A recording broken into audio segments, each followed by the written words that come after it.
జై శ్రీరామ్. భగవద్గీత మొదటి అధ్యాయము అర్జున విషాదయోగము 5వ శ్లోకము. దృష్టకేతుశ్చేకితానః కాశీరాజస్య వీర్యవాన్ పురుజిత్ కుంతీ భోజశ్చ శైభశ్చ నరపుంగవః. దుర్యోధనుడు ద్రోణాచార్యుల వారికి పాండవ సైన్యంలో ఉన్న మహావీరుల గురించి వివరిస్తూ చెప్పిన శ్లోకం. పాండవ సైన్యంలో మహాబలాక్రమవంతులైన దృష్టకేతువు, చేకితానుడు, కాశీరాజు, పురుజిత్తుడు, కుంతీభోజుడు, శైభ్యుడు వంటి శూరులైన మహాయోధులు ఉన్నారంట. మొదటివారు దృష్టకేతువు.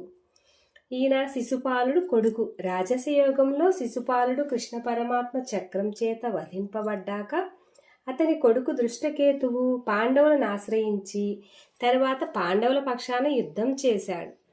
రెండవ వారు చేకితానుడు, యదువంశంలోని వీరుడు.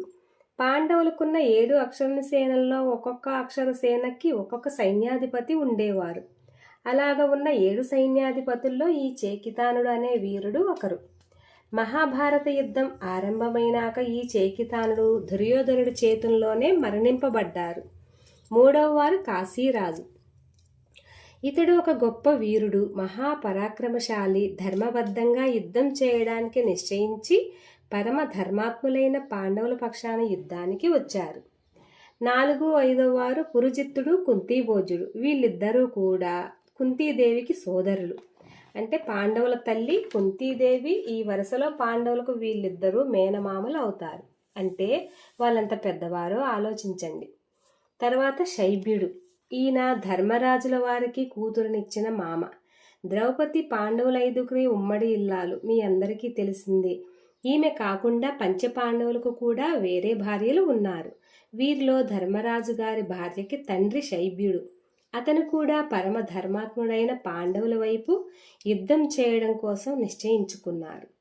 ఈ శ్లోకం నుండి మనం అర్థం చేసుకునేది ఏమిటంటే, ఎవరైనా బాగున్నప్పుడు చక్కగా సిరి సంపదలతోటి పలుకుబడితోటి తూగుతూ ఉన్నప్పుడు ఎంతో మందికి సహాయం చేసి ఉంటారు.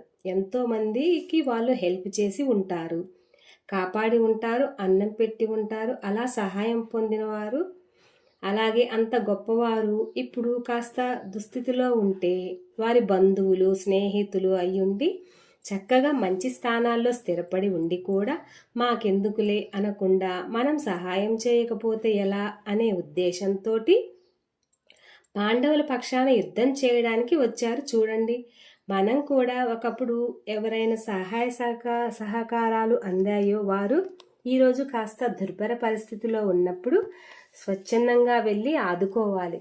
చక్కగా ఒకప్పుడు మంచి జీవితాన్ని అనుభవించి ఏదో కలి విపరీతం వలన వాళ్ళు ఇప్పుడు కాస్త ఆపదలో ఉన్నప్పుడు మనం చక్కగా ఉన్నాం, మనకేమిటి ఇబ్బంది లేదు కదా, మనకెందుకులే వాళ్ళు ఏమైపోతే అని ఆలోచించకుండా స్వచ్ఛందంగా వెళ్ళేసేసి వాళ్ళకి సహాయం అందించాలి.